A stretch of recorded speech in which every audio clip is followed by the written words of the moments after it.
Good evening, everyone. I wanted to thank you all for taking a moment to listen to and watch this video.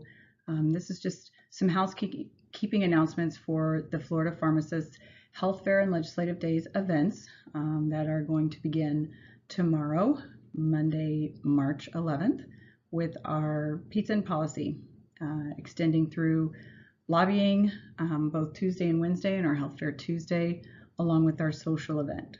So I just want to make sure that everybody remembers that everything that we do and say on the Hill impacts what the governing body will be thinking of the entire profession. So we have to make sure that we demonstrate the highest levels of professionalism and be aware of our surroundings at all times.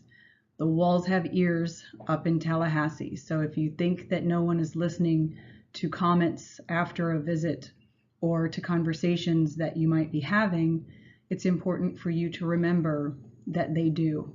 And anything that you say or anything that you infer will get back to people, and that could potentially have a negative effect on us and what we're trying to accomplish in the 9 weeks that we've got this week and 8 following. We really want to encourage you guys to take pictures with your legislators when you're on those visits. We want you guys to be engaged and active and share things through social media, because that helps us close the gap and include people who couldn't make the trip. I have a Twitter account, RX on the Hill. So if you take pictures after your legislative visits, or if you guys are taking pictures throughout the time that you're in Tallahassee, I'd love for you guys to send those to me so that I can send those out. And if you do have a visit with the legislator, please make sure you put down their name so that we're able to make sure that we send that out in a tweet, that they will like it and follow it. And it's really great when their social media management includes pictures of you with your school and your team. So we really encourage that.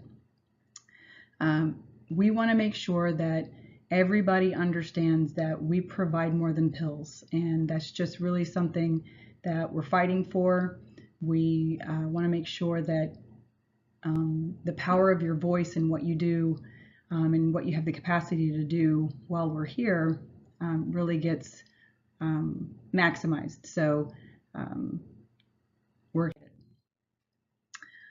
for Monday night, so tomorrow evening at 8:00 p.m., located at the FAMU College of Pharmacy, we will be up on the second floor for our pizza and policy night.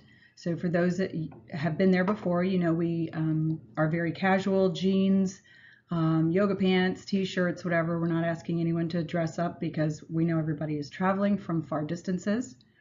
But we do want to let you guys know that we will be starting promptly at 8 so that we can get through some of the things that we need to, provide you guys with updates, and give you guys opportunities to ask questions while you're there.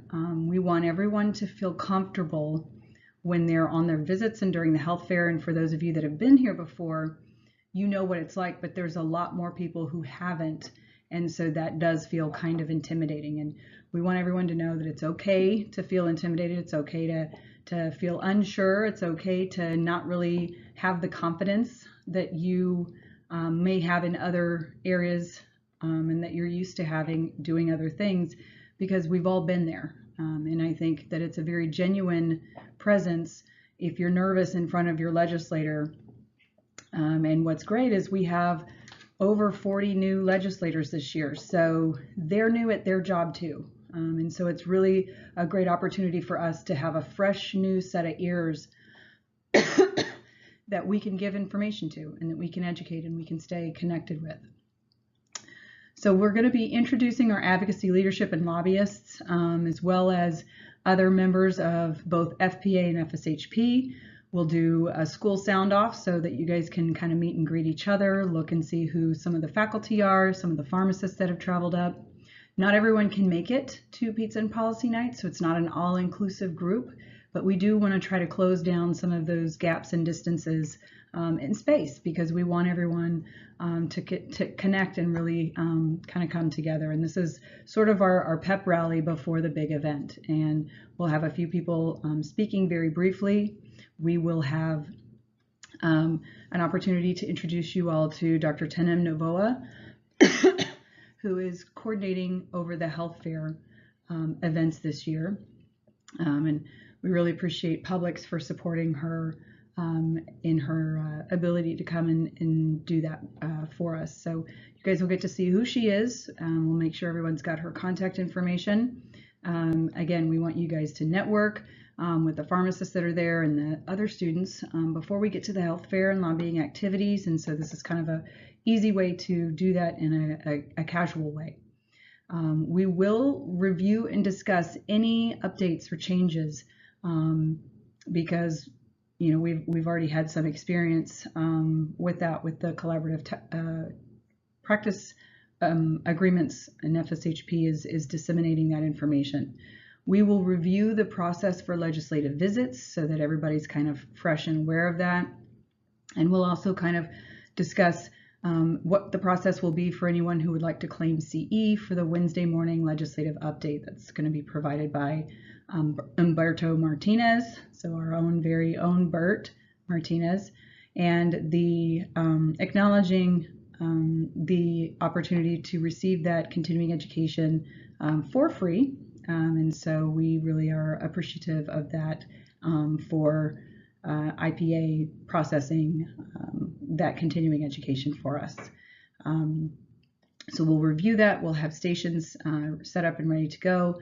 We'll have you guys log in and type in your information based on registration. So it's really, really important that you have registered for this event. If you have not registered for the event, you have to do that in order to get credit for the CE. Tuesday's events, again, go to farmview.com. You can register online, or you can bring your payment with you to either Pizza and Policy Night. We'll kind of get that processed, and we'll hopefully be able to work with the FPA staff to ensure that everybody that needs to make that payment is able to do so. We will have volunteer forms that everyone has to sign. So when you come on Tuesday to the health fair, regardless of what time, if you're part of the setup crew or if you're scheduled later that day, we need you to check in at the registration tables, and those are both at each end of the rotunda on the second floor. So you'll come in, they'll sign you off on the registration form. You will complete a participation consent that we track through the FPA. If you have any questions, there will be a master schedule available for all of the health fair, and we'll also have the school breakout as we have asked to receive those back. And if you have any questions during the health fair, if you're a student, you go straight to your pharmacist, your faculty leads, and then the faculty can take that on to Dr. Novoa. We are going to make sure that the legislative posters and other things that have materials there on the table, those aren't necessarily for giveaway. So please do not remove any materials from any of the event stations unless they are designated for handouts for participants or recipients. Make sure to wear your white coats and have professional dress. And again, for the health fair, no open-toed shoes. You need to be cognizant of the neckline of whatever you're wearing. If you have long hair, it needs to be pulled back. And just a reminder to please document every point of contact that you make, both for the point of care testing and for health education that you provide. It's important for us to make sure that we have that documented because we report that every year. On Tuesday and Wednesday, we have our legislative visits. And so again, at the rotunda, which is the second floor in the Capitol building, we will have a station called a staging, right? Our legislative staging area. And at that table, there'll be some signs. You'll see the master schedule of the legislative visits in case you need to come back and look at anything. We'll have laptops with Wi-Fi access so that you can complete your post-visit survey. So it's really important for us to know who you went to, that information. The links will be available and set up ready to go. There will be some talking point materials there and some other advocacy materials. So if there are things that you would like to leave with your legislators, that is the place that you can go and pick information up. And again, please don't remove it from any of the stations that have legislative posters. Again, for both days of legislative visits, we ask that you wear white coats and professional dress. It's important that if you are going to be walking around, you might want to have some comfortable shoes, and also make sure that you're not dragging a lot of things with you. If you don't absolutely need it, please leave it in your hotel rooms or your cars. But if it's in your cars, you need to make sure that it can't be seen. And again, when we're there, if you don't know what you're doing, look for some leadership, because we have a lot of students that are veterans at this already, and certainly some amazing pharmacists that have come to support students along the way. It's important that we have strong legislation, and we're at a real critical place in our profession, and we have some serious issues. We've got to voice concern about the ethical business practices from the PBMs and how it's affecting our independent pharmacies and our patients. It's important that the message that you send out about collaborative practice is not, we're not here to replace providers, but more to enhance the level of care that the patients receive in partnership with our patient care teams. We are not trying to circumvent the physician in any way, shape, or form, and so it's really important that we are consistent with our talking points. You use the materials that are there, and think about the things that are mentioned to you as you guys move through those visits. We've got some amazing pharmacists who've been advocating for years, and so they have some amazing eloquence and speak to that. So once you guys start seeing some of the pharmacists, you're going to pick up on some of the things that they're sharing and what they're saying and how they're saying it. And so, take note of that. It's really important because there's nothing greater than to hear something said in a way that's very impactful. So we really encourage that.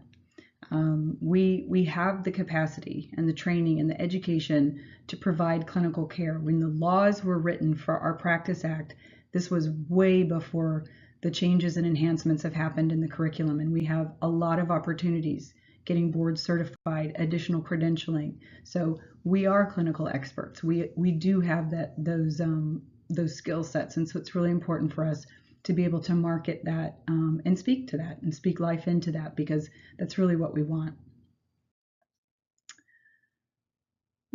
There's been some issues that have come up regarding what students, information students are getting about what to say and what to lobby for.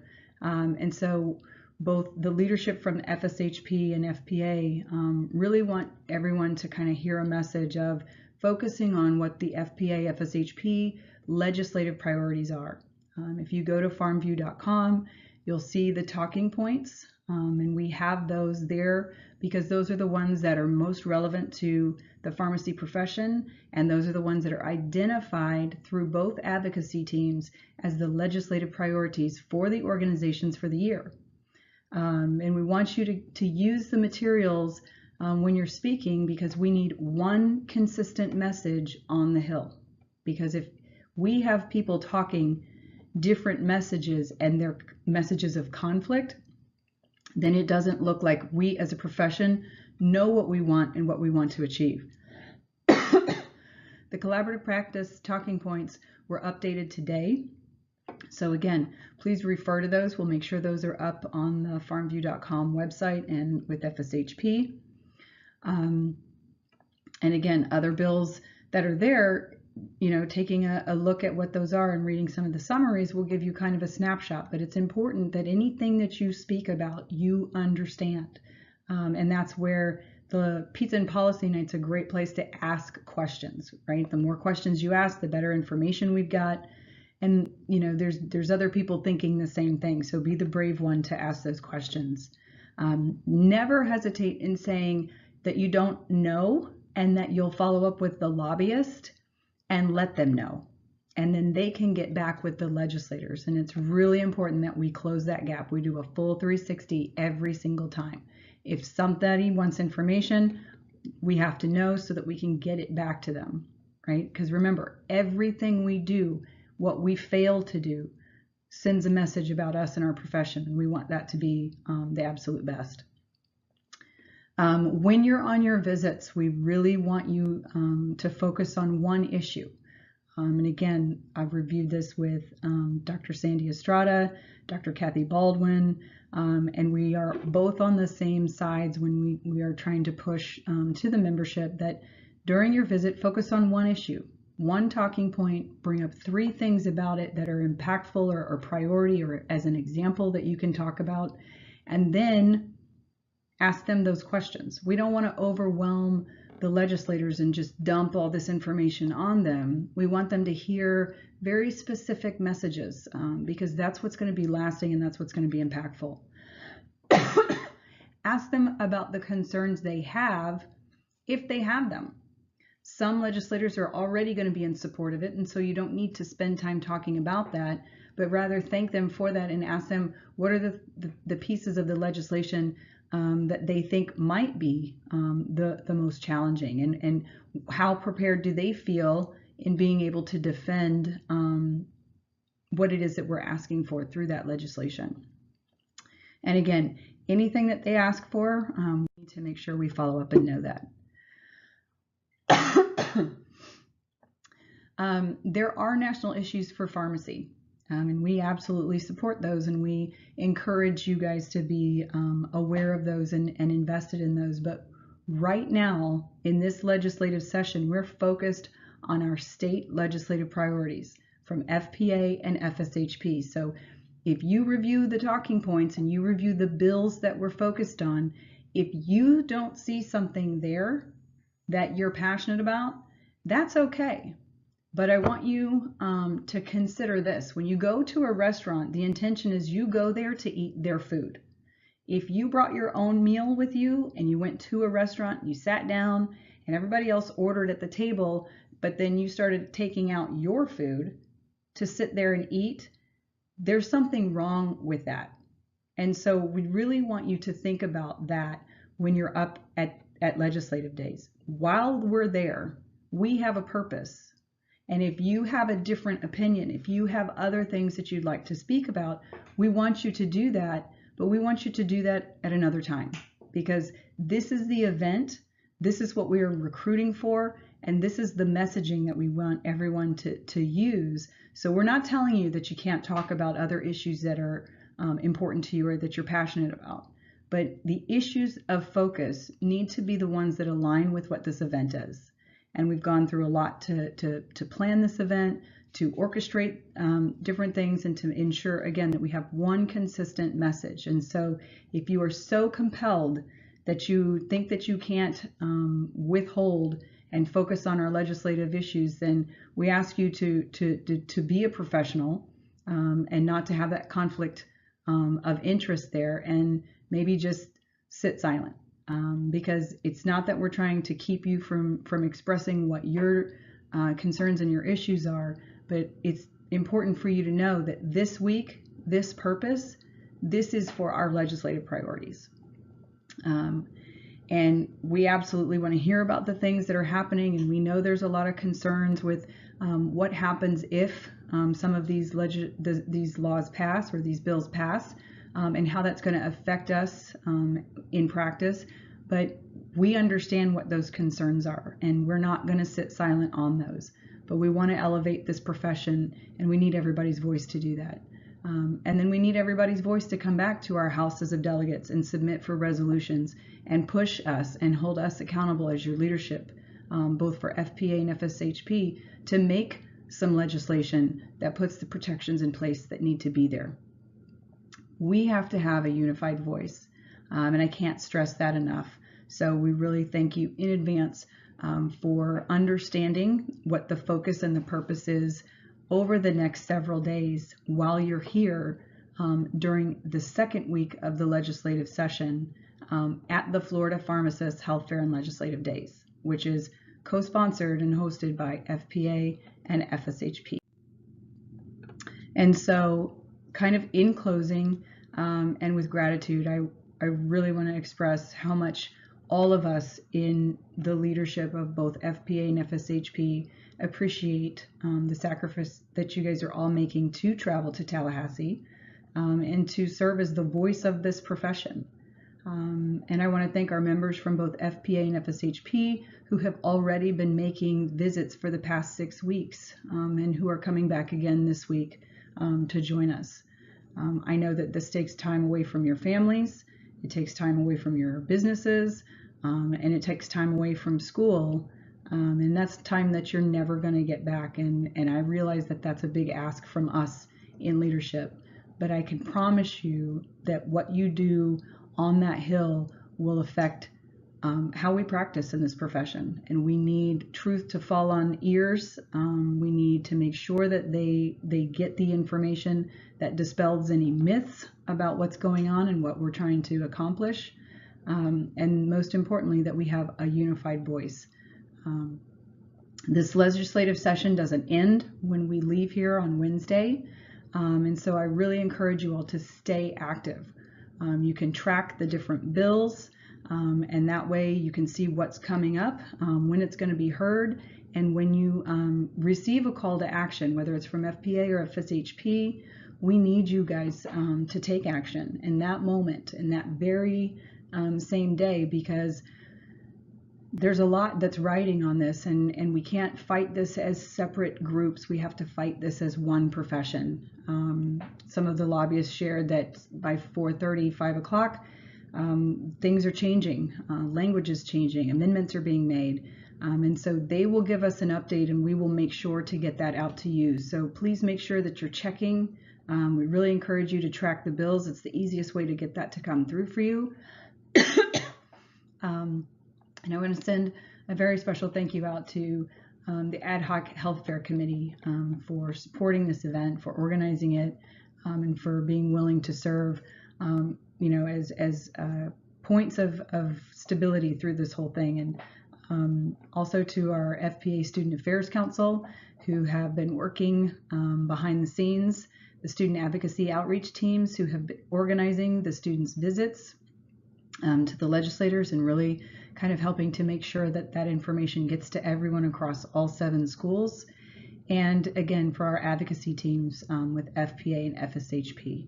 And I'm excited for this week because this is really how we're going to see the power of we come together. Thank you.